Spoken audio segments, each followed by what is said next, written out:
तो इस धांसू ट्रिक से आज हम 20 क्वेश्चन में आपके समक्ष लेके आया हूं और 20 क्वेश्चनों को मैं बहुत ही बढ़िया ट्रिक से बताऊंगा। आगे मैं आपसे कह रहा हूं इन 20 क्वेश्चनों को आपको जैसे ही क्वेश्चन पूछा जाए आपको फास्ट कमेंट करना है और जो भी विद्यार्थी फास्ट कमेंट करेगा उत्तर सही है तो उसका नाम नेक्स्ट क्लास में डिस्प्ले स्क्रीन पर शो किया जाएगा। इसलिए कोशिश करें सभी कि ज्यादा से ज्यादा क्वेश्चन को अटेंड करें, जैसे ही क्वेश्चन पूछा जाए फास्ट आंसर देने की कोशिश करें। चलिए तो यहाँ पर हमारी हम सुपर 20 की सीरीज को प्रारंभ कर रहे हैं दोस्तों और पहला प्रश्न जी दोस्तों, पहला प्रश्न ये रहा आपकी डिस्प्ले स्क्रीन पर लिखा है who is the inventor of mouse, mouse के आविष्कारक कौन है। जी दोस्तों पहला ही क्वेश्चन बैंकिंग व्यापम या जीके के तौर पर रेलवे एसएससी में भी पूछा गया है। जी दोस्तों जो एनटीपीसी की तैयारी कर रहे हैं, रेलवे ग्रुप डी की तैयारी कर रहे हैं या किसी अन्य एग्जाम की तैयारी कर रहे हैं तो कंप्यूटर के साथ साथ ये प्रश्न आपसे जीके में भी कई बार पूछा गया है क्या कि who is the inventor of mouse, कि माउस के आविष्कारक कौन है। जी दोस्तों 4 विकल्प आपके समक्ष दिए गए हैं। पहला ऑप्शन दिया गया आपका क्रिस्टोफर लेथम शोल्स, दूसरा आपका है डगलस एंजल वार्ड, दूसरा क्या आपका है डगलस एंजल वार्ड, तीसरा है मार्टिन कूपर और चौथा है आपका नन ऑफ दिस। तो मुझे बताइए इनमें से कौन माउस के इन्वेंटर या आविष्कारक हैं। जो इनपुट डिवाइस है, माउस एक इनपुट डिवाइस है, आप सभी ने माउस का इस्तेमाल किया होगा तो यहाँ पर आपसे माउस के इन्वेंटर या आविष्कारक का नाम पूछा जा रहा है। तो 4 विकल्प आपके समक्ष रखे गए दोस्तों, फटाफट इसका आंसर मुझे दीजिए। क्या क्रिस्टोफर लेथम शोल्स होगा या डगलस एंजल वार्ड होगा या मार्टिन कूपर होगा या नन ऑफ दिस होगा। और if your answer is none of this, यदि आपका आंसर नन ऑफ दिस है तो मुझे कमेंट बॉक्स में मेंशन भी कीजिएगा तो फिर कौन व्यक्ति हैं जिन्होंने माउस का आविष्कार किया है। चलिए दोस्तों तो राइट आंसर की बात कर लें तो भाई जो राइट आंसर होगा कि माउस का आविष्कार किसने किया है। तो दोस्तों जिन भी विद्यार्थियों ने यदि विकल्प क्रमांक 3 का चयन किया है, दोस्तों जिन भी विद्यार्थियों ने विकल्प क्रमांक 3 का चयन किया है मार्टिन कूपर, तो वेरी गुड, यहाँ पर मार्टिन कूपर इतना क्या है रॉन्ग आंसर, ये आंसर क्या है गलत है। इसके अलावा जिन विद्यार्थियों ने क्रिस्टोफर लेथम शोल्स आंसर किया है, क्या दोस्तों क्रिस्टोफर लेथम शोल्स यदि विकल्प में चयन किया है तो यह भी आंसर क्या दोस्तों गलत है। फिर बात करते हैं जिन विद्यार्थियों ने नन ऑफ दिस लगाया है, ये गलत नहीं, ये महागलत है। तो एकमात्र कौन सा बच जाएगा दोस्तों डगलस एंजल वार्ड। जी हाँ दोस्तों डगलस एंजल वार्ड ही वे अमेरिकन साइंटिस्ट थे जिन्होंने माउस का आविष्कार किया है, जिन्होंने आपके माउस को इन्वेंट किया है। तो आपको याद रखना है डगलस एंजल वार्ड। अब बात आती है क्या जिन विद्यार्थियों को रटा हुआ है या जिन्होंने कई बार पढ़ा है तो उन्हें तो आसानी से याद रहता है कि डगलस एंजल वार्ड। जी हाँ दोस्तों उन्हें तो याद रहता है क्या कि जो Douglas angel ward, Douglas angel ward है, इन्होंने किसका आविष्कार किया दोस्तों माउस का आविष्कार किया है। किसका आविष्कार किया दोस्तों माउस का आविष्कार किया है। किंतु जिन विद्यार्थियों को याद नहीं रहता या जो भूल जाते हैं तो उसके लिए हमारी धांसू ट्रिक देखिए दोस्तों, बहुत ही महत्वपूर्ण यह प्रश्न है आपके लिए। अब इसकी ट्रिक क्या होगी, इसकी ट्रिक मुझे आपको बताना है कि भाई इसकी मैं ट्रिक आपके समझ आज क्या लेके आया हूं। हमेशा याद रहेगा आपको दोस्तों जिंदगी के साथ भी और जिंदगी के बाद भी कि भाई डगलस एंजल वार्ड माउस के इन्वेंटर आविष्कारक हैं। रटने की आवश्यकता नहीं दोस्तों, सारी चीजें आज आपको इस कंप्यूटर क्लास से याद हो जानी है। आपको कभी कॉपी किताब में ना तो नोट करने की आवश्यकता होगी ना उसे रिकॉल करने की आवश्यकता होगी। चलिए अब बात करते हैं याद कैसा करें। मुझे बताइए दोस्तों माउस का मतलब क्या होता है चूहा। जी दोस्तों आप सभी को पता है कि माउस का मतलब क्या होता है चूहा। और मुझे बताइए चूहे का पीछा कितने लोग करते हैं, 2, मतलब चूहे से जिनकी दुश्मनी है, जो चूहे को अपना शिकार बनाते हैं, जिन्हें चूहा खाने में क्या है मजा आता है। तो 2 ही चीजें हैं, एक तो होती है बिल्ली और दूसरा क्या होता है कुत्ता। जी हाँ दोस्तों 2 ही चीज आपकी जो है बिल्ली और कुत्ता, ये चूहे पर नजर बनाए रखते हैं, चूहे का शिकार करते हैं। तो बिल्ली को तो छोड़िए, यहाँ पर हम बात करें कुत्ते की, और कुत्ते को क्या बोला जाता है डॉग। तो डॉग से याद रखेंगे क्या माउस के पीछे कौन पड़ेगा डॉग, और डॉग से मतलब क्या है ये डगलस एंजल वार्ड। इस प्रकार आपको याद रहेगा। जी दोस्तों यहाँ पर हमने ट्रिक की बात की है। तो भैया माउस का मतलब क्या होता है? चूहा। माउस का मतलब क्या होता है? चूहा। और चूहे का पीछा कौन करेगा? डॉग। मतलब क्या है? कुत्ता। चूहे का पीछा कौन करेगा? डॉग। और डॉग का मतलब क्या है? डगलस एंजेलवार्ड। और डॉग का मतलब किससे दोस्तों? आपके डगलस एंजेलवार्ड। तो आई होप ये ट्रिक आपको पसंद में आई होगी।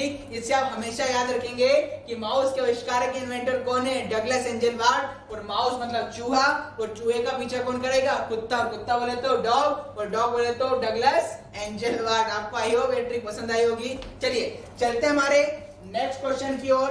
और नेक्स्ट क्वेश्चन ये आपके डिस्प्ले स्क्रीन पर। अगला आपसे पूछा गया है क्या? Which layer is not present in TCP/IP model? जी हाँ दोस्तों, दो प्रकार का मॉडल होता है। एक OSI मॉडल नेटवर्किंग में होता है और एक होता है TCP/IP मॉडल। तो आपको बताया है कि TCP/IP मॉडल में कौन सी लेयर या परत नहीं होती है। और यदि आपको आंसर पता है यह है कि TCP मॉडल में या TCP/IP मॉडल में कितनी लेयर्स होती हैं, तो यह भी आप कमेंट बॉक्स में मुझे बता सकते हैं। क्यों? क्योंकि हमने कहा है मॉडल कितने होते हैं? दो। OSI मॉडल में तो कितनी लेयर्स होती हैं? जिसे व्यापम या बैंकिंग में कई बार पूछा गया है। OSI मॉडल में तो 7 लेयर होती हैं। किंतु यहाँ पर प्रश्न यह है कि TCP/IP जो मॉडल होता है उसमें जितनी भी लेयर होती है, मुझे आप कमेंट बॉक्स में बताइए TCP/IP मॉडल में कितनी लेयर्स होती हैं। तभी तो आप बता पाएंगे कि इनमें से वह कौन सी लेयर है जो TCP/IP मॉडल में नहीं आती। मतलब है OSI मॉडल में तो आती है, क्योंकि OSI मॉडल में कितनी लेयर्स होती है? 7। तो 7 लेयर्स में से आपको बताना है वह कौन सी लेयर है जो TCP/IP मॉडल का पार्ट या हिस्सा नहीं है। फटाफट कमेंट बॉक्स से मुझे इसका आंसर दीजिए। कई बार एक क्वेश्चन दोस्तों व्यापम और बैंकिंग में पूछा गया है। तो फटाफट इसका आंसर दीजिए दोस्तों। मैं आपके आंसर की प्रतीक्षा कर रहा हूं कि कौन सी लेयर या हिंदी में इसे बोलेंगे परत, कौन सी लेयर या परत TCP/IP मॉडल में एब्सेंस रहती है।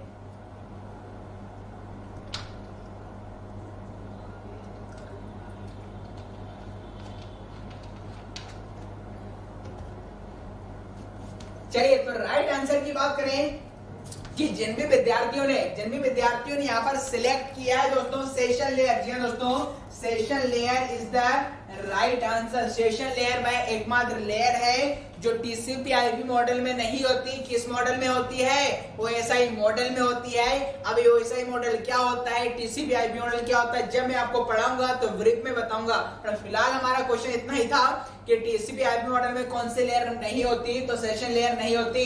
अच्छा, बात करें कि कौन कौन सी होती है, तो बच गई कौन सी? एप्लीकेशन भी होती है, ट्रांसपोर्ट भी होती है और इंटरनेट लेयर भी होती है। किंतु बात करें कि TCP/IP मॉडल में कितनी लेयर्स होती हैं, तो यदि जिन भी विद्यार्थियों ने यहाँ पर कमेंट किया है 4, तो 4 is the right answer. TCP/IP model में कितनी लेयर्स होती हैं? 4। जबकि OSI मॉडल में कितनी होती है? 7। अच्छा, TCP का फुल फॉर्म क्या बनेगा? Transmission control protocol. पूछा गया कई बार। Transmission control protocol / internet protocol. दोनों प्रोटोकॉल को साथ में लिखा जाता है क्योंकि दोनों प्रोटोकॉल साथ में ही वर्क करते हैं। तो वर्तमान में हमारा जो इंटरनेट चल रहा है इसी मॉडल के आधार पर चलता है दोस्तों। अब हमने कहा है कि TCP/IP मॉडल में 4 लेयर होती हैं। 4 लेयर कौन कौन सी होगी? जी दोस्तों, यदि हम 4 लेयर की हम बात कर लें कि 4 लेयर कौन कौन सी होती हैं, तो इसकी भी एक ट्रिक देखिए दोस्तों, बहुत ही बढ़िया ट्रिक मैं आपको बता रहा हूँ इतिहास में पहली बार। इससे पहले कभी आपने नहीं पढ़ी होगी कि TCP/IP मॉडल में 4 लेयर्स होती है। अब 4 लेयर को याद करने का तरीका क्या है? आपने दोस्तों मुकेश अंबानी की पत्नी या वाइफ का नाम सुना होगा। मुकेश अंबानी की वाइफ या पत्नी का नाम क्या है? नीता अंबानी। क्या आपका? नीता अंबानी। और नीता अंबानी का जो स्पेलिंग में लिख रहा हूं यहाँ पर NITA। याद करने के लिए नीता के स्पेलिंग में क्या याद रखना बता रहा हूं दोस्तों, NITA। बस आपको यही याद करना है, NITA। मतलब TCP/IP मॉडल या मुकेश अंबानी की पत्नी का नाम क्या है? नीता अंबानी। और नीता स्पेलिंग का मतलब है NITA। नीता की स्पेलिंग क्या ली है? NITA। मतलब कितने अल्फाबेट हो गए? 4। इसका मतलब है TCP/IP मॉडल में कितनी लेयर्स होंगी? 4। अब कौन कौन सी होंगी वह देखिए, बताइए। पहला अल्फाबेट क्या है? N। तो N से आपको क्या याद रखना दोस्तों? Network layer. N से आपको क्या याद रखना दोस्तों? आपका नेटवर्क लेयर। चलिए, अगला अल्फाबेट क्या है? I। तो I से क्या बन जाएगा दोस्तों? Internet layer. I से आपको क्या याद रखना दोस्तों? आपका इंटरनेट लेयर। अगला दोस्तों आपका टी, टी से क्या आएगा? Transport layer. टी से क्या आएगा दोस्तों आपका? Transport layer. और चौथा ए से क्या आएगा? Application layer. ए से क्या आएगा दोस्तों आपका?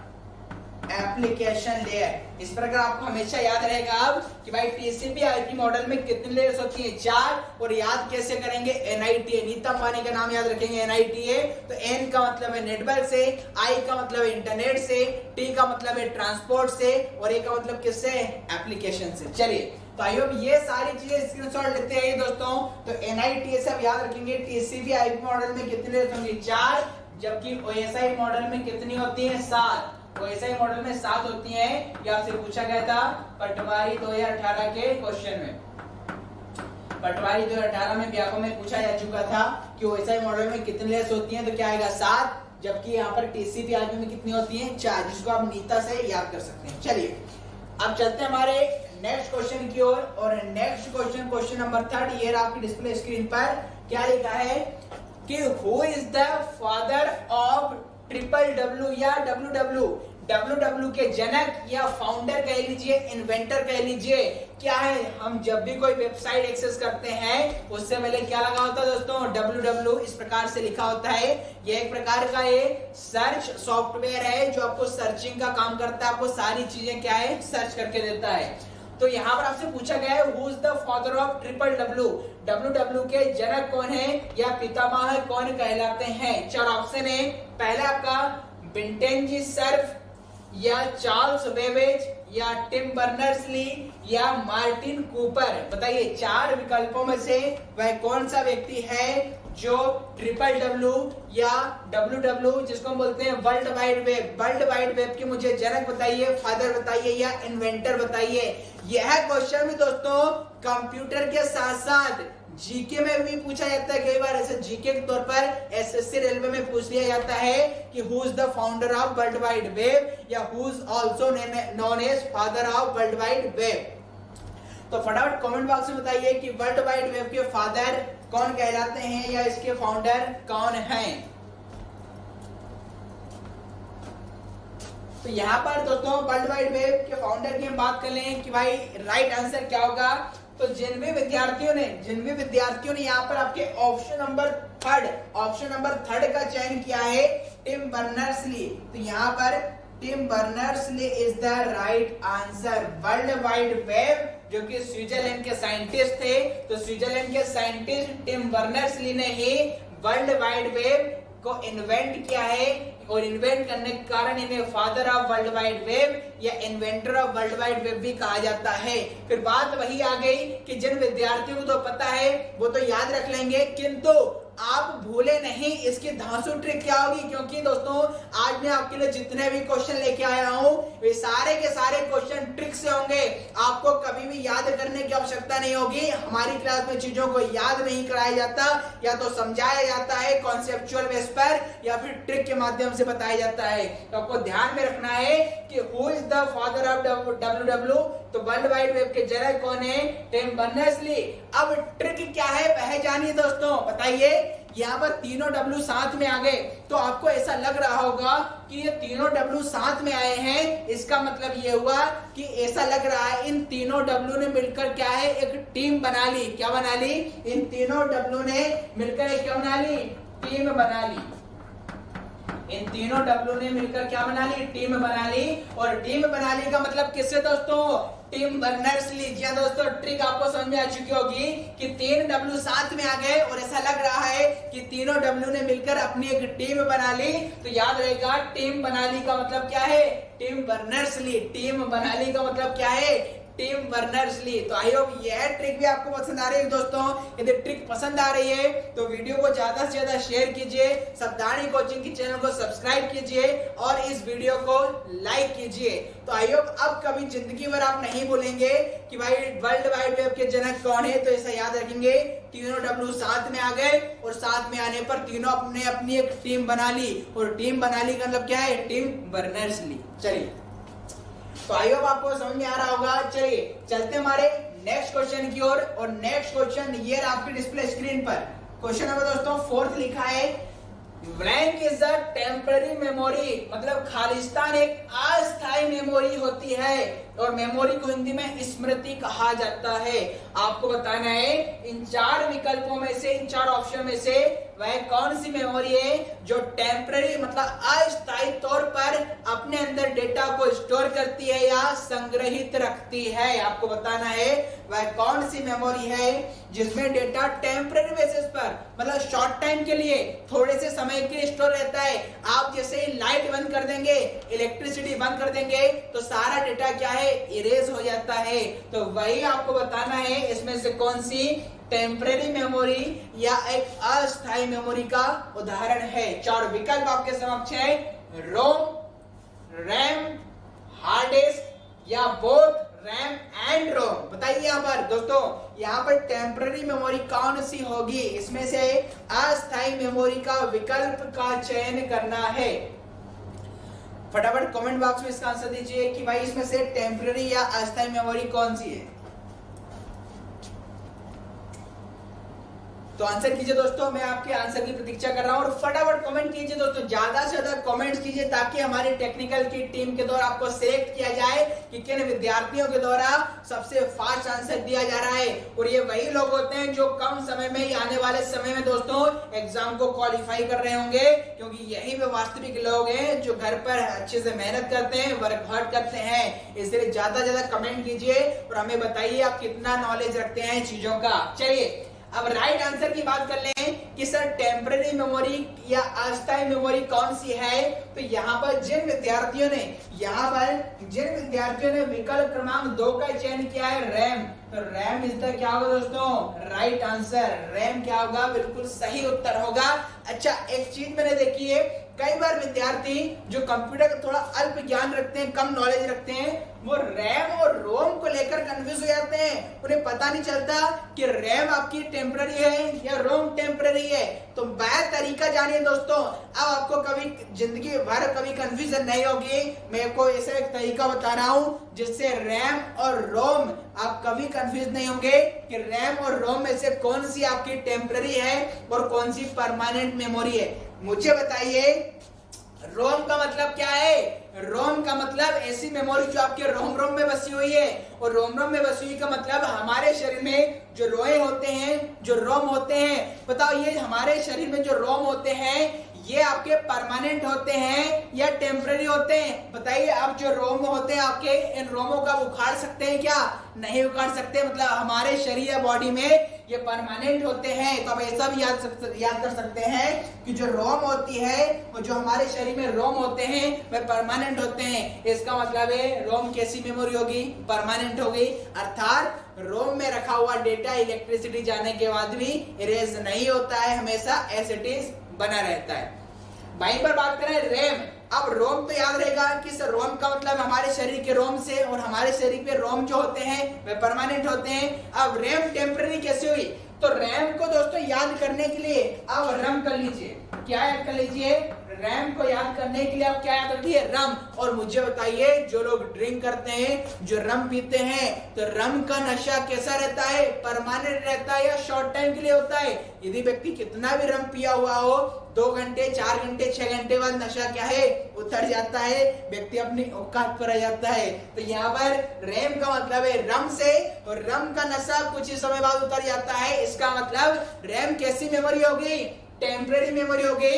रम पीने पर आपका जो नशा होगा वो परमानेंट नहीं होगा कि आपने एक बार रम पी ली और नशा आपको 2 साल बाद उतरा, ऐसा कभी नहीं होगा।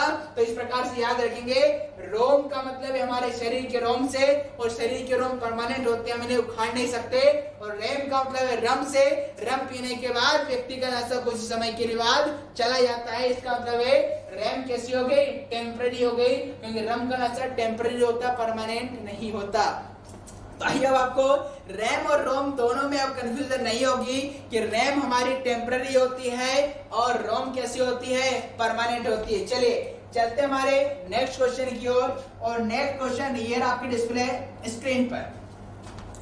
अगला क्या लिखा दोस्तों, ओएसआई मॉडल। हाँ, कुछ ही समय पहले मैं ओएसआई मॉडल की चर्चा कर रहा था, क्वेश्चन आपके समक्ष आ चुका है क्या कि OSI model is developed by the organisation. मतलब ओएसआई मॉडल को किस संस्थान ने या किस संगठन के द्वारा विकसित किया गया है, डेवलप किया गया है? जी हाँ दोस्तों, इसका आंसर फटाफट कमेंट बॉक्स में दीजिए। यह प्रश्न भी आपसे कई बार पूछा जा चुका है, मुझे बताइए ओएसआई मॉडल को किस ऑर्गेनाइजेशन ने विकसित किया है? OSI model is developed by the organisation. OSI model को विकसित करने वाले संगठन या ऑर्गेनाइजेशन का आपको नाम बताना है। 3-4 ऑर्गेनाइजेशन के नाम आपके समक्ष रखे हैं। एएनएसआई, एएनएसआई का पूरा नाम होता है अमेरिकन नेशनल स्टैंडर्ड इंस्टीट्यूट। अगला IEEE, IEEE का फुल फॉर्म होता है Institute of Electrical and Electronic Engineers, और ISO का मतलब होता है इंटरनेशनल स्टैंडर्ड ऑर्गेनाइजेशन, और फोर्थ आपका क्या है? None of this. तो बताइए ओएसआई मॉडल को विकसित करने वाले या डेवलप करने वाले ऑर्गेनाइजेशन या संगठन कौन सा है? चलिए अब राइट आंसर की बात कर लें भाई। जिन भी विद्यार्थियों ने यदि आंसर दिया है आपका ISO, तो यहाँ पर ISO is the right answer. दोस्तों ISO ही वह ऑर्गेनाइजेशन था जिसने ओएसआई मॉडल को क्या है इंट्रोड्यूस कराया है 1984 में। तो ओएसआई मॉडल किसके द्वारा बनाया गया है? ISO ऑर्गेनाइजेशन के द्वारा बनाया गया है। चलिए आपको पता था तो ठीक है, किंतु जो विद्यार्थी पहली बार ये क्वेश्चन देख रहे हैं तो उनके लिए बढ़िया ट्रिक बता रहा हूं। उनके लिए दोस्तों बहुत ही गजब की मैं ट्रिक बता रहा हूं। सारे क्वेश्चन धांसू ट्रिक से ही कर रहे हैं आपका।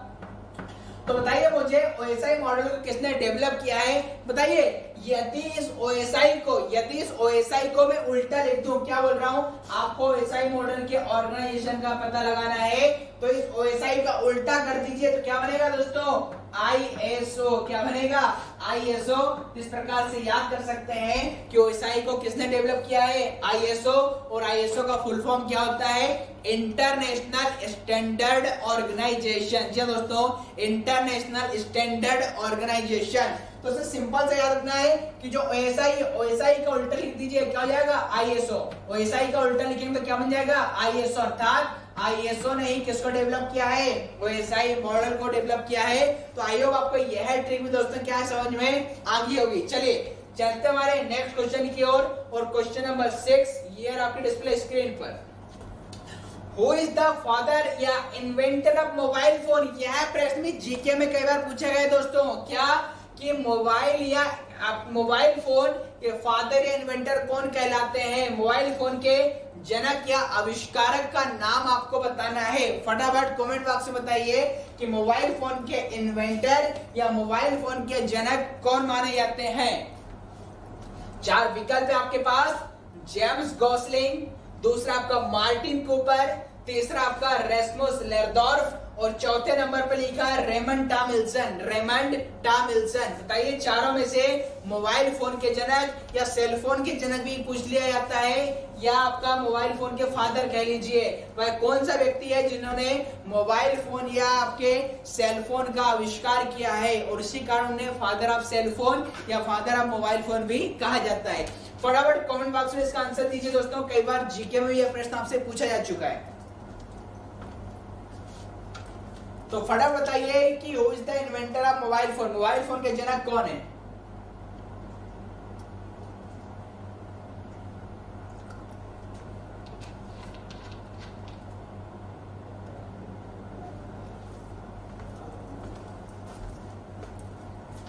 चलिए दोस्तों, तो राइट आंसर की बात कर लें भाई। जिन भी विद्यार्थियों ने यदि ऑप्शन नंबर 2 का चयन किया है, जी हाँ दोस्तों, मार्टिन कूपर, जिन भी विद्यार्थियों ने मार्टिन कूपर विकल्प का चयन किया है तो बिल्कुल सही आपका आंसर है। बहुत बहुत बधाई आपको, कांग्रेचुलेशन। मार्टिन कूपर ही वह व्यक्ति थे जिन्होंने मोबाइल फोन को इन्वेंट किया है, या मोबाइल फोन को विकसित करने वाले व्यक्ति का नाम कौन है? Martin Cooper. इसलिए इन्हें मोबाइल फोन या सेल फोन का जनक भी कहा जाता है। अच्छा दोस्तों, जब पहला मोबाइल बना था सबसे पहले तो आपको पता था मोटोरोला कंपनी का मोबाइल मार्केट में आया था। तो मोटोरोला कंपनी के आपके इंजीनियर ही थे आपके मार्टिन कूपर। जी दोस्तों, तो मार्टिन कूपर मोबाइल फोन के जनक कहलाते हैं। अब जब मोबाइल फोन सबसे पहले मार्केट में आया था तो उस समय तो हम मोबाइल फोन को मोबाइल फोन या सेल फोन के नाम से जानते थे, किंतु वर्तमान की बात करें, प्रेजेंट की बात करें, हम मोबाइल फोन को क्या बोलते हैं? स्मार्टफोन, क्योंकि हम लोग सभी क्या है? स्मार्ट हैं। और स्मार्ट लोग क्या इस्तेमाल करते हैं? स्मार्टफोन। क्या बोल रहा हूं?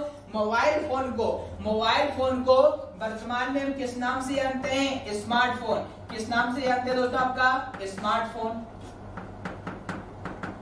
वर्तमान में हम मोबाइल फोन को किस नाम से जानते हैं दोस्तों? स्मार्टफोन। अब याद कैसा करें? तो जिन विद्यार्थियों को तो याद है कि मार्टिन कूपर है, किंतु जिन विद्यार्थियों की पहली क्लास है या जो लाइफ टाइम के लिए इस क्वेश्चन को याद रखना चाहते हैं, एक नंबर अपना परीक्षा में पक्का करना चाहते हैं, तो देखो ट्रिक देखिए क्या है। क्या बोल रहा हूं? मोबाइल फोन को हम लोग क्या बोलते हैं वर्तमान में? स्मार्टफोन। और स्मार्ट में क्या है? मार्टिन। देखें क्या लिखा छुपा है? मार्ट। मार्टिन में क्या लिखा है? मार्ट। तो मार्ट से क्या है? स्मार्ट। क्या बन जाएगा दोस्तों आपका? मार्टिन कूपर का मतलब है, तो मार्टिन में स्टार्टिंग में क्या वर्ड लिखा है? मार्ट। और मार्ट ने किसका आविष्कार किया है? स्मार्ट का। मार्ट ने किसका आविष्कार किया है? स्मार्ट का।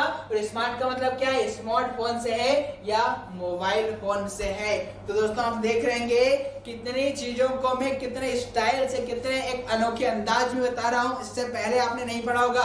तो हमेशा याद रहेगा कि मोबाइल फोन के जनक कौन है। तो आपको याद आएगा कि सर ने कहीं बताया था कि मोबाइल फोन को हम क्या बोलते हैं? स्मार्टफोन। और स्मार्ट का मतलब किससे? मार्ट से। और मार्ट का मतलब क्या आपके? मार्टिन कूपर से। तो इस प्रकार से आपको याद रहेगा। चलिए चलते हमारे नेक्स्ट क्वेश्चन की ओर। और क्वेश्चन नंबर 7 ये आपके डिस्प्ले स्क्रीन पर क्या लिखा दोस्तों आपका कि which is the fastest computer memory.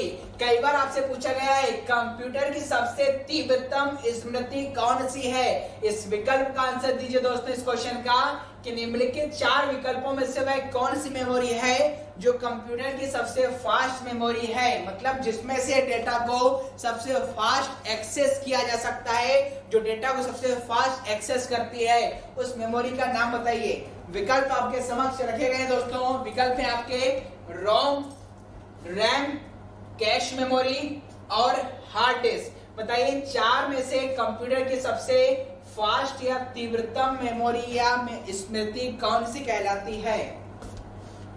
तो इसका आंसर दीजिए दोस्तों, कंप्यूटर की सबसे तीव्रतम या फास्टेस्ट मेमोरी कौन सी होती है। चलिए तो राइट आंसर की बात कर लें कि भाई जिन भी विद्यार्थियों ने दिया ऑप्शन नंबर 2 का चयन किया है। जी हाँ दोस्तों, जिन विद्यार्थियों ने ऑप्शन नंबर 2 का चयन किया है मतलब उनके अनुसार रैम कंप्यूटर की सबसे फास्ट मेमोरी है। तो जिन विद्यार्थियों ने रैम को चुना है, very good, RAM is the क्या है? Wrong answer. रैम कंप्यूटर की सबसे फास्ट मेमोरी नहीं है दोस्तों। तो फिर बात आती है कि सर सबसे फास्ट मेमोरी क्या होगी। तो यहाँ पर राइट आंसर क्या होगा दोस्तों? Cache memory. क्या होगा? Cache memory. कंप्यूटर की सबसे फास्ट मेमोरी कौन सी होती है? Cache memory. अब यदि आपको याद होता है तो ठीक, अदरवाइज ट्रिक देखिए दोस्तों। हमारी ट्रिक क्या है, आज हम जितने भी क्वेश्चन जो कंप्यूटर में बार बार पूछे जाते हैं उसको ट्रिक के माध्यम से देख रहे हैं। तो बताइए कि आप जब किसी भी दुकान पर सामान लेना चाहते हैं, कोई भी आर्टिकल मार्केट से परचेस करते हैं या आप अपनी पहचान की दुकान पर जाते हैं, तो यदि बताइए या फिर आप किसी सरकारी विभाग में कोई काम करवाने के लिए गए, तो बताइए आप यदि उधार पे काम करवाएंगे और सामने वाले को पैसा नहीं देते हैं तो आपका काम तेजी से होगा क्या? नहीं होगा। आपका काम तेजी से कब होगा? जैसे मार्केट से आपने कोई सामान लिया है, आप उसको क्या देते हैं? कैश पैसे देते हैं। क्या देते हैं? कैश पैसे। मतलब कैश पैसे देने से आपका काम सबसे फास्ट होता है। तो इस प्रकार आपको याद रहेगा कि जब कंप्यूटर की सबसे फास्टेस्ट मेमोरी की बात करें तो सबसे फास्ट काम कब होगा? जब आप सामने वालों को पैसे कैसे दोगे? कैश। जब आप कैश पैसे दोगे तब से आपका काम कैसा होगा? सबसे फास्ट होगा। इसका मतलब है कंप्यूटर की सबसे फास्टेस्ट मेमोरी कौन सी होगी? कैश मेमोरी होगी। और कैश का मैं इसे याद कर लिया कि भाई हमारे काम, जब भी आप सामने वालों को कैश पैसे दोगे तो कैश पैसे देने पर आपका काम सबसे फास्ट होता है और कैश पैसे देने पर काम सबसे फास्ट होता है। कहने का मतलब यह है कि कैश मेमोरी क्या है? सबसे फास्ट होती है। हाँ, यदि ऑप्शन में कैश मेमोरी नहीं होता तो दूसरे नंबर पे सबसे फास्टेस्ट मेमोरी कौन सी होती? रैम। तो यह भी याद रखना है, पहले नंबर पे सबसे फास्ट मेमोरी क्या होती है? कैश। और दूसरे नंबर पर रैम होती है। तो इस प्रकार से आप याद कर सकते हैं ट्रिक के माध्यम से कि आपके काम पैसे देने पर सबसे फास्ट होते हैं या कैश पैसे दोगे तो सबसे फास्ट काम होगा। चलिए नेक्स्ट क्वेश्चन नंबर 8, ये आपकी डिस्प्ले स्क्रीन पर। अगला आपसे बहुत ही बढ़िया प्रश्न एक बार एग्जाम में पूछा गया था, वेंके क्या। क्वेश्चन नंबर 8 ये कह रहा है कि Fortran language is developed by blank, मतलब खालिस्तान छोड़ा गया है कि जो फॉर्ट्रन लैंग्वेज होती है वह किसके द्वारा विकसित की गई है। आगे लिखा है which is used for scientific and numeric calculation, मतलब हिंदी में कंप्यूटर भाषा फॉर्ट्रन खालिस्तान ने विकसित की है जिसका प्रयोग वैज्ञानिक और गणितीय गणनाओं को करने में किया जाता है।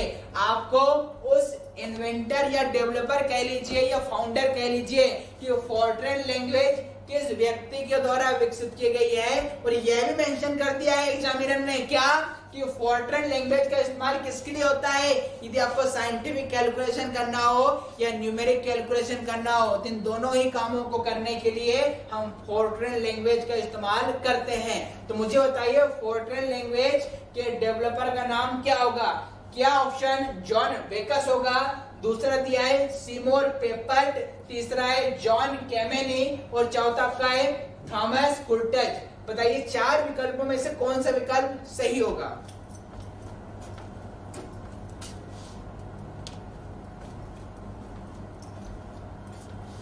तो फॉर्ट्रन लैंग्वेज के डेवलपर का नाम आपको बताना है। एग्जामिनर ने स्पष्ट तौर पर आपको मेंशन कर दिया है कि फॉर्ट्रन लैंग्वेज जिसका प्रयोग साइंटिफिक और न्यूमेरिक कैलकुलेशन, क्योंकि हो सकता है भविष्य में आपसे पूछे कि किस लैंग्वेज का प्रयोग साइंटिफिक कैलकुलेशन और न्यूमेरिक कैलकुलेशन करने के लिए होता है, तो आपको ध्यान में क्या रखना है फॉर्ट्रन। क्या याद में रखना है फॉर्ट्रन। तो फॉर्ट्रन लैंग्वेज का प्रयोग हम वैज्ञानिक और गणितीय गणनाओं को करने में करते हैं, किंतु यहाँ पर आपको उसके डेवलपर का नाम पूछा गया है। चलिए अब राइट आंसर की बात कर लें कि सर इसका राइट आंसर क्या होगा। तो भाई जिन भी विद्यार्थियों ने विकल्प क्रमांक 1 का चयन किया, जी हाँ दोस्तों, जॉन बेकस, जी हाँ दोस्तों, John Backus is the right answer. John Backus ही वह व्यक्ति थे जिन्होंने न्यूमेरिक कैलकुलेशन और साइंटिफिक कैलकुलेशन करने के लिए फॉर्ट्रन लैंग्वेज को डेवलप किया था या फॉर्ट्रन लैंग्वेज का विकास किया था। अब बात वही आ जाती है कि जिन विद्यार्थियों ने पढ़ा हुआ था उन्हें तो आंसर पता था कि जॉन बेकस होगा, किंतु परंतु लेकिन जो विद्यार्थी नए नए हमसे अभी जुड़े हैं या जिनको याद करने में कठिनाई जाती है, तो इसकी धांसू ट्रिक क्या होगी वह समझिए। मुझे बताइए दोस्तों, जब व्यक्ति 10th पास कर लेता है तो उसके बाद सबसे बड़ी समस्या होती है विकल्प चयन की कि भाई 10th के बाद हम 11th में किस विषय का चयन करें। तो हम क्या करते हैं, हमारे 10th की मार्कशीट उठाकर देखते हैं और जिन विषयों में हमने अच्छे प्राप्तांक लिए हैं हम उन विषयों की ओर अग्रसर होते हैं, और जिन सब्जेक्ट में हमने कम प्राप्तांक प्राप्त किए हैं उन सब्जेक्ट से हम धीरे धीरे क्या बना लेते हैं, दूरी बना लेते हैं, क्योंकि हमें उन सब्जेक्टों से क्या लगते हैं, डर लगता है। वो सब्जेक्ट हमें कैसे लगते हैं, बकवास लगते हैं। तो इसी प्रकार बताइए फॉर्ट्रन जो लैंग्वेज है इसका प्रयोग मैं किसके लिए कर रहा हूँ, साइंस में कर रहा हूँ, मतलब साइंटिफिक कैलकुलेशन के लिए कर रहा हूँ और न्यूमेरिक कैलकुलेशन। अब जो साधारणतः आर्ट्स वाले विद्यार्थी होते हैं वो मैथ साइंस इसलिए नहीं लेते हैं क्योंकि उन्हें साइंस से डर लगता है, उन्हें मैथमेटिक्स पसंद नहीं है, उन्हें न्यूमेरिकल कैलकुलेशन पसंद नहीं है। इसका मतलब है उनके लिए साइंस और न्यूमेरिक कैलकुलेशन कैसी है, बकवास है। और बकवास का मतलब क्या है, जॉन बेकस। इस बेकस को क्या याद कर सकते हैं, बकवास। मतलब जो फॉर्ट्रन लैंग्वेज है हम प्रयोग साइंटिफिक और न्यूमेरिक कैलकुलेशन के लिए करते हैं, और कई विद्यार्थियों को साइंस और न्यूमेरिक कैलकुलेशन कैसी लगती है, बकवास लगती है। कैसी लगती है दोस्तों, आपकी बकवास लगती है। तो आपको याद रहेगा कि फॉर्ट्रन लैंग्वेज का प्रयोग जिस साइंटिफिक न्यूमेरिक कैलकुलेशन के लिए होता है, और साइंस और न्यूमेरिक कैलकुलेशन बकवास लगे, और बकवास लगने का मतलब क्या है, जॉन बेकस। इस प्रकार से आपको दोस्तों क्या है, याद कर सकते हैं। जॉन बेकस का मतलब है क्या है, नाम तो अलग ही और साइंटिस्ट बहुत ही बढ़िया नाम है जॉन बेकस, किंतु हम याद करने के लिए हमने सुविधा की दृष्टि से क्या कर लिया, इसे बकवास। कुछ विद्यार्थियों को साइंस और न्यूमेरिक कैलकुलेशन बकवास लगती है, और बकवास का मतलब दोस्तों क्या आपके जॉन बेकस से। चलिए नेक्स्ट क्वेश्चन की ओर चलते हैं। यदि आपको ट्रिक पसंद आ रही है दोस्तों, वीडियो को ज्यादा से ज्यादा लाइक करें, क्योंकि शब्दानी कोचिंग इंस्टीट्यूट दोस्तों बिना किसी निस्वार्थ भावना के हर एक टीचर हर एक फैकल्टी आपको सप्ताह के 6 दिन निःशुल्क फ्री लाइव क्लासेस दे रहा है, जिसका कोई भी एक्स्ट्रा आपको चार्ज नहीं देना पड़ रहा है दोस्तों। जी हाँ दोस्तों, काफी दिनों से लाइव क्लासेस का आगाज सप्ताहिक कोचिंग के माध्यम से निःशुल्क आपको मिल रहा है। आपका काम सिर्फ इतना है कि वीडियो को लाइक करें ताकि कोई भी फैकल्टी उसका मनोबल बढ़े और अच्छी एनर्जी से आपको पढ़ाए। हालांकि कुछ असामाजिक तत्व ऐसे भी रहते हैं जिन्हें खुद तो कुछ ज्ञान नहीं होता, अननेसेसरी कमेंट करते हैं या वीडियो को डिसलाइक करते हैं। मैं पहले भी कह चुका हूं कि जो वीडियो को डिसलाइक करते हैं ऐसे आलोचकों का भी मैं स्वागत करता हूं, क्योंकि आलोचकों का होना भी तो दोस्तों क्या है, जरूरी है। किंतु मैं ऐसा समझता हूं जो पढ़ने वाला विद्यार्थी है कभी वह वीडियो को डिसलाइक नहीं करेगा।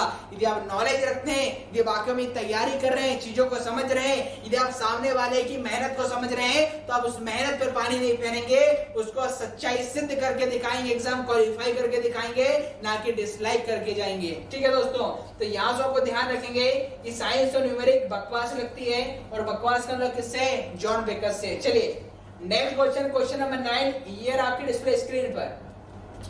Who is the inventor of Bluetooth? जी हाँ दोस्तों, ये आपसे SSC CHSL, जी हाँ दोस्तों SSC CHSL प्लस आपका SSC CGL 2017 में पूछा जा चुका है, क्योंकि मैं पहले भी कर चुका हूं कि एसएससी रेलवे में 1 से 2 क्वेश्चन कंप्यूटर के जीके के तौर पर पूछे जाते हैं, और एमपीपीएससी में तो 10 से 12 क्वेश्चन आपके कंप्यूटर के आजकल पूछे जाते हैं। और इस बार का आपने देखा होगा आपके एमपीपीएससी के मेंस में कंप्यूटर भी आएगा। अभी तक प्री में 10 क्वेश्चन आते थे, अब एमपीपीएससी के मेंस के सिलेबस में कंप्यूटर सब्जेक्ट भी जोड़ दिया गया है। चलिए तो फिलहाल मुझे बताइए कि who is the inventor of Bluetooth? Bluetooth का आविष्कारक कौन है, या ब्लूटूथ को किसने डेवलप किया है? 4 ऑप्शन आपके पास है, जाप हार्टसेन, दूसरा आपका जॉन वैन न्यूमैन, तीसरा स्टीव जॉब्स, और चौथा आपका क्या है, थॉमस कुर्टेज।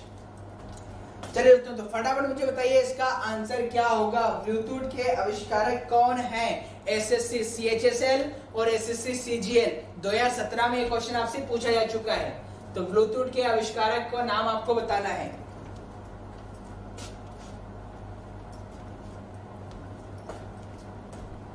तो ब्लूटूथ के इन्वेंटर या आविष्कारक का नाम फटाफट दोस्तों कमेंट बॉक्स में बताइएगा। मैं आपके आंसर की प्रतीक्षा कर रहा हूं कि आज देखते हैं कितने ऐसे विद्यार्थी हैं आपने दैनिक जीवन में ब्लूटूथ का इस्तेमाल हजारों बार किया होगा। जब आपके जेंडर शेयरिट नहीं आते थे तो 2 हार्डवेयर डिवाइसेस या 2 मोबाइल फोन के बीच में यदि हमें किसी डेटा को शेयर करना हो, इमेज को शेयर करना हो, सॉन्ग को शेयर करना हो, वीडियो को शेयर करना हो, या किसी एप्लीकेशन को शेयर करना हो, इत्यादि जो भी चीजें, तो हम किसका इस्तेमाल करते हैं? ब्लूटूथ का। मतलब ब्लूटूथ 2 हार्डवेयर डिवाइसेस के बीच में डेटा शेयरिंग के लिए इस्तेमाल किया था। क्या बोल रहा हूं? ब्लूटूथ का प्रयोग हम किस लिए करते हैं? 2 डिवाइसेस के बीच में निःशुल्क या फ्रीली, किसी प्रकार का चार्ज नहीं देना होता है, ठीक है ना। तो फ्रीली डेटा के शेयर ट्रांसमिशन के लिए या डेटा को शेयर करने के लिए किस डिवाइस किसका इस्तेमाल करते हैं? ब्लूटूथ का। और इसी के आविष्कारक इन्वेंटर आपसे पूछे गए हैं। तो फटाफट कमेंट बॉक्स में इसका आंसर दीजिए दोस्तों। चलिए अब राइट आंसर की बात कर लेंगे, इसका राइट आंसर क्या होगा। तो भाई जिन विद्यार्थियों ने यदि आपके ऑप्शन नंबर फर्स्ट का चयन किया है, जी दोस्तों जाप हार्टसेन, जी दोस्तों Jaap Haartsen is the right answer. Answer आपका क्या आएगा दोस्तों? जाप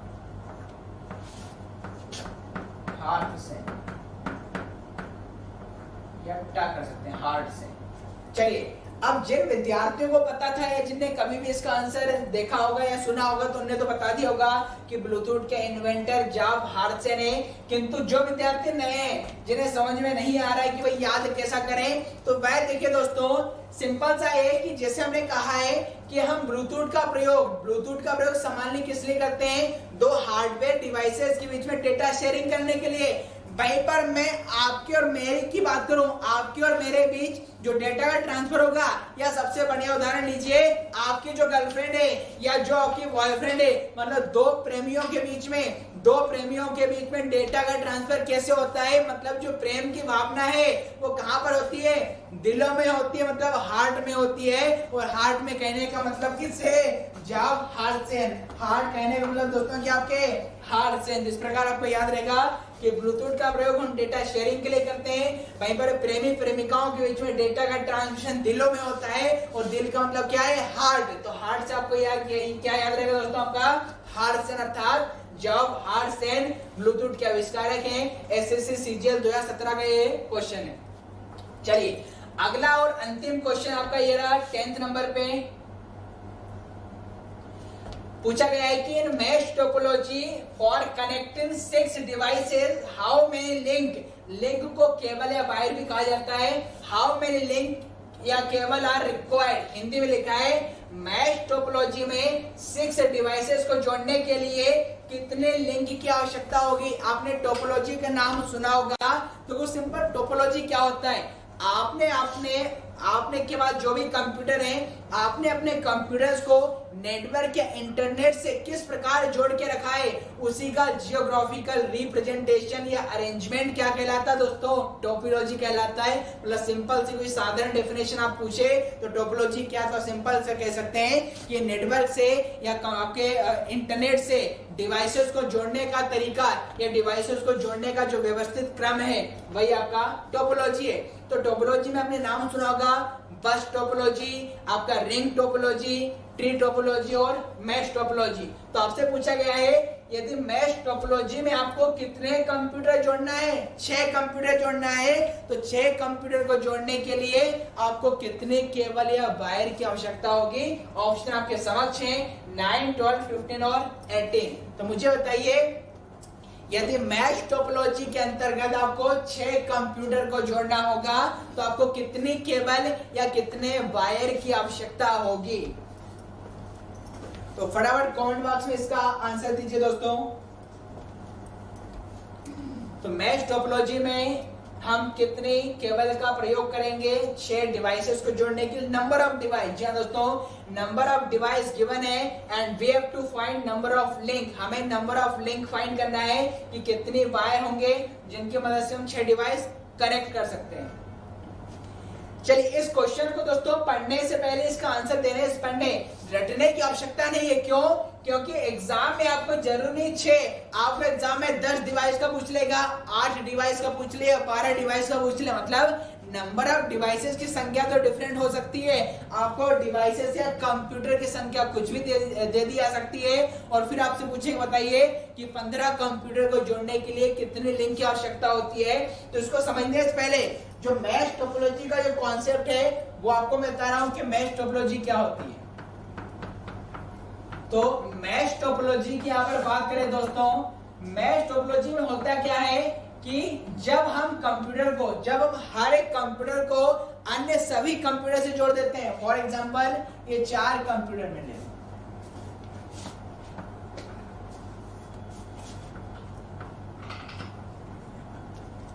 ये 4 कंप्यूटर हैं। अब मैश टोपोलॉजी में क्या होता है, हर एक कंप्यूटर दूसरे कंप्यूटर से कनेक्ट होता है। तो सपोज आपका ये C1 कंप्यूटर है, ये C2 है और C3 है। तो सिंपल से आपको दिखाई दे रहा है आपकी मैश टोपोलॉजी मैंने बना के रखी है। तो मैश टोपोलॉजी का कहने का मतलब है ऐसा अरेंजमेंट जिसमें हर एक कंप्यूटर अन्य सभी कंप्यूटर से जुड़ा हुआ होता है, वह मैश टोपोलॉजी कहलाता है। अब मुझे बताइए यहाँ पर कितने कंप्यूटर है, 4। मतलब n की वैल्यू कितनी हो गई, 4।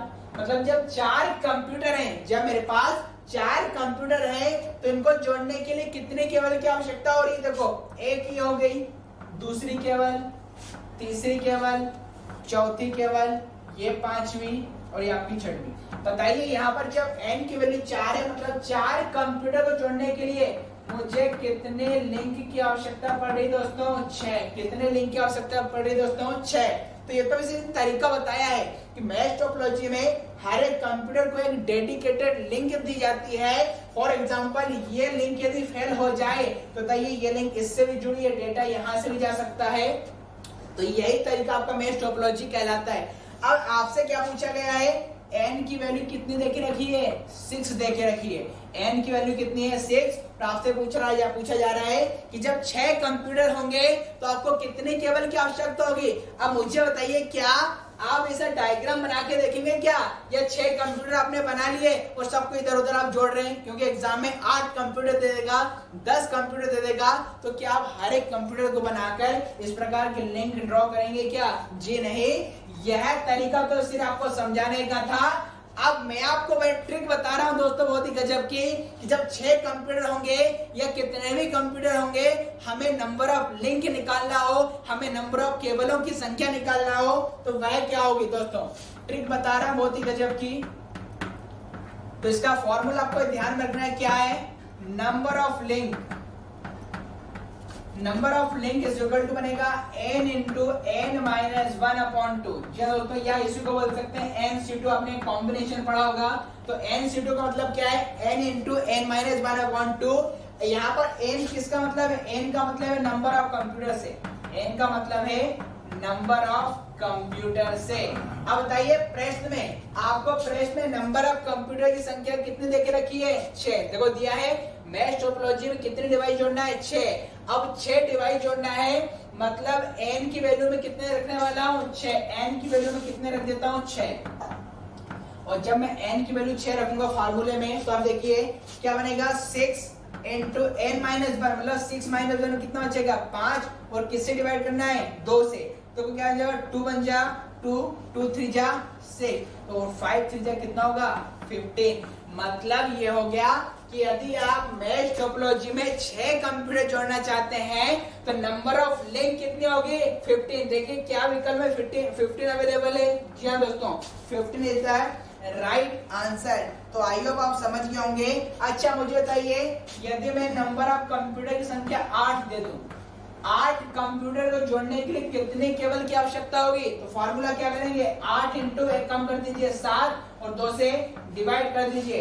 2 1 जा 2, 2 4 जा 8, और 4 7 जा कितना होगा? 28। मतलब 8 कंप्यूटर को जोड़ने के लिए कितने वायर की आवश्यकता होगी? 28 वायर या 28 केबल की आवश्यकता होगी। तो दोस्तों आपको बस फार्मूला याद रखना है, और फार्मूला सिंपल सा क्या होता है आपका? n into n minus 1/2। तो फार्मूला आपको क्या रखना है? n into n minus 1/2। तो इस फार्मूले से आप नंबर ऑफ लिंक निकाल सकते हैं। क्या निकाल सकते हैं? Number of links. और लिंक्स का मतलब यहाँ पर किससे? केबल से। किससे? आपके केबल से।